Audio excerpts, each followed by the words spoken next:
Chapter 6. That night, Sophie dreamed the Keebler elves were holding her hostage until she perfected all their cookie recipes. Then she told them she liked Oreos better, and they tried to drown her in a giant vat of fudge. She woke in a cold sweat and decided sleep was overrated. When morning came, she took a quick shower and threw on her best jeans and a shirt she'd never worn, buttery yellow with brown stripes. It was the only item in her closet that wasn't grey, and she'd always been too self-conscious to wear it. But the colour brought out the gold flecks in her eyes, and today she would see fit again. As much as she hated to admit it, she wanted to look good. She even clipped part of her hair back and toyed with the idea of lip gloss, but that was going too far. Then she snuck downstairs to check outside for him. She crept into the front yard, blinking to keep the falling ash out of her eyes. The smoke was so thick it stuck to her skin. Seriously, when were they going to get the fires contained? Looking for someone? Her next-door neighbour asked from his perch in the middle of his lawn. Mr. Forkle could always be found there, rearranging hundreds of garden gnomes into elaborate tableaux. No, she said, hating how nosy he was. I was checking to see if the smoke was any better. I guess it's not. She coughed for added effect. His beady blue eyes bored into hers, and she could tell from his thoughts that he didn't believe her. You kids, he grumbled, always up to something. Mr. Forkle loved to start sentences with the words, you kids. He was old and smelled like feet, and was always complaining about something. But he was the one who called 911 when she fell and hit her head, so she was obligated to be nice. He moved a gnome a fraction of an inch to the left. You should get back inside before the smoke gives you another one of those headaches you're always... Loud yapping interrupted him, and a ball of fur with legs streaked up the sidewalk, barking its tiny head off. A blonde guy in spandex jogging shorts chased after it. Would you mind grabbing her? He called to Sophie as the dog raced across her lawn. I'll try. The dog was quick, but Sophie managed to step on the leash with a clumsy lunge. She kneeled, stroking the wide-eyed, panting creature to calm her down. Thank you so much, the guy said as he ran up the path. As soon as he drew close, the dog growled and strained against the leash, barking like mad. She's my sister's dog, he shouted over the noise. She hates me. Not my sister, the dog, he added. He held out his hand, displaying several half-moon bite wounds, fresh and still bleeding. One was so deep it would definitely leave a scar. Sophie picked up the trembling dog and hugged her. Why was the dog so afraid? I don't suppose you'd be willing to carry her back to my sister's house? It's just a few blocks away, and she seems to like you better than me. He winked one of his piercing blue eyes. She most certainly will not, Mr. Forkle yelled before she could open her mouth to answer. Sophie, go inside. And you? He pointed to the jogger. Get out of here right now, or I'm calling the police. The guy's eyes narrowed. I wasn't asking you. I don't care, Mr. Forkle interrupted. Get away from her now. The barking grew louder as the guy moved towards Sophie. She could barely think through the chaos, but there was something in his expression that made her wonder if he was planning to grab her and drag her away. And that's when it hit her. She couldn't hear his thoughts. Even with the barking, she should have heard something. Would Fitz have sent someone else in his place? But if he had, why wouldn't the jogger say that? Why try to trick her? Before she could react, Mr. Forkle stepped between them, stopping the jogger in his tracks. Mr. Forkle might be on the old side, but he was a large man, and when he straightened up to his full height, he made quite an intimidating figure. They stared each other down for a few seconds. Then the jogger shook his head and backed off. Sophie, let the dog go, Mr. Forkle ordered. She did as he said, and the dog raced away. The jogger glowered at them both before he took off after it. Sophie released the breath she'd been holding. You're okay, Mr. Forkle promised. If I see him again, I'll call the police. She nodded, trying to find her voice. Thanks. Mr. Forkle snorted, shaking his head and grumbling something that started with, you kids, as he returned to his lawn gnomes. Better get inside. Right, she agreed, moving up the path on shaky legs. As soon as the front door closed, she leaned against it, trying to make sense of the scattered questions racing through her brain. Why would that guy try to grab her? Could he be another elf? Fitz had some serious explaining to do whenever he decided to make his next appearance. There was still no sign of Fitz when she got to school, and now she wasn't sure what to do.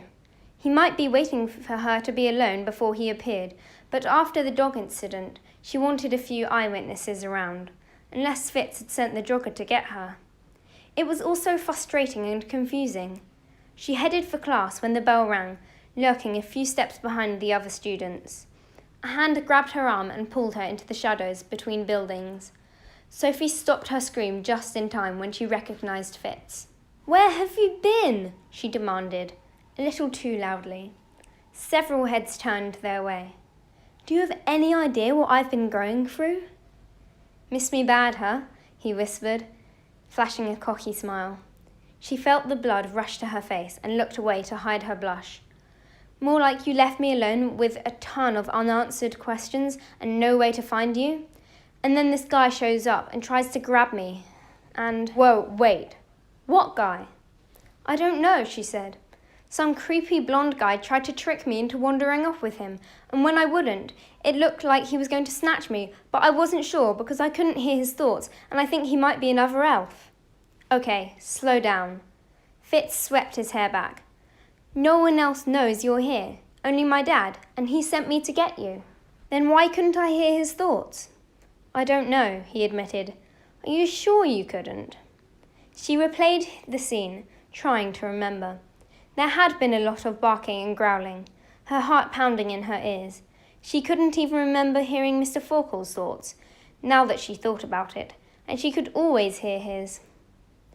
"Maybe not," she said quietly. "My guess is he was human, and maybe his mind is just quieter than the others. But we'll check with my dad. Better move, though." He pointed to a teacher who was eyeing them like she suspected impending mischief. "We can't leap with people around." "Leap?" she squeaked as he pulled her behind the English building. "I can't ditch class, Fitz. They'll call my parents, and after yesterday I think my mum might strangle me." "This is important, Sophie. You have to come with me." "Why?" "Just trust me." She locked her knees so he couldn't pull her any further. She couldn't keep disappearing all the time. Elf or not, she had a life here, with classes she could fail and parents who could ground her. "How am I supposed to trust you when you won't even tell me anything?"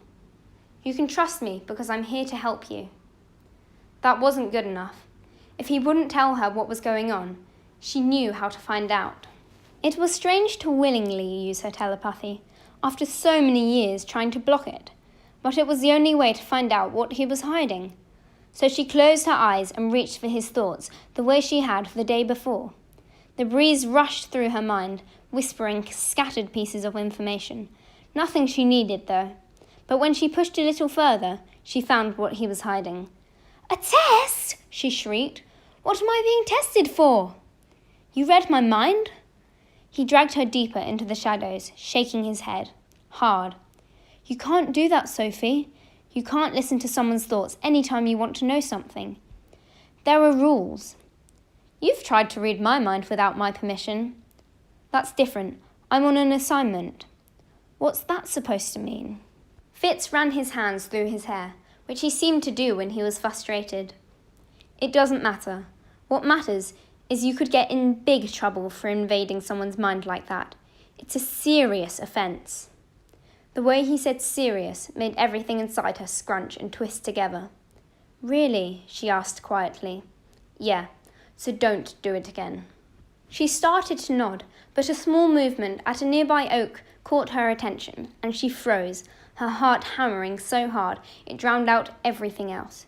It was only for a second, but she could have sworn she saw the jogger's face. "He's here," she whispered. "The guy who tried to grab me." "Where?" Fitz scanned the campus. She gestured towards the tree, but there was no one around. No thoughts nearby either. Did she imagine it? Fitz pulled the silver pathfinder from his pocket and adjusted the crystal. "I don't see anyone, but let's get out of here. We shouldn't keep everyone waiting anyway." "Who's everyone?" My parents and a committee of our counsellors. It's part of the test you heard me thinking about when you broke into my head. He shot her a sidelong glance, and she felt her cheeks heat up. Sorry, she mumbled. She'd never thought of telepathy as breaking in before, but she could see his point. His thoughts hadn't automatically filled her mind the way they did with humans. She'd shoved her way in and took them. She'd be furious if someone did that to her. She wouldn't make that mistake again. It wasn't like she'd ever enjoyed being a telepath anyway. Reading minds always caused way more problems than it solved. Fitz took her hand and led her into the sunlight. Ready? He asked, as he held up the Pathfinder. She nodded, hoping he couldn't feel the way her arm was shaking. Can you tell me what the test determines? He grinned as his eyes locked with hers. Your future.